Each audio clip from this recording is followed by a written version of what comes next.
भागेलू काहे भोजपुरिया मरद से मरद से मरद से मुअनी हो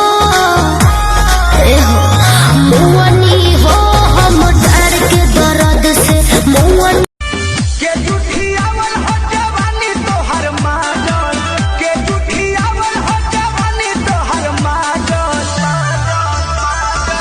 कहले पहलवा की सुन सखी काजल देखा मुँह संभाल लो बुलु बुलु आँख रे भतीजा तोरा मौसी के बुलु बुलु आँख रे भतीजा तोरा मौसी के देखने में लगती बेडरूम में जाती हूँ सुत के डाला बाती हूँ तो क्यों लपक रहा है। अरे और सुनिएगा पिचकारी टेढ़ हो जाएगा। अरे बताइए ना भौजी और क्या चल रहा है। होली में भतरा चपक रहा सास गई ना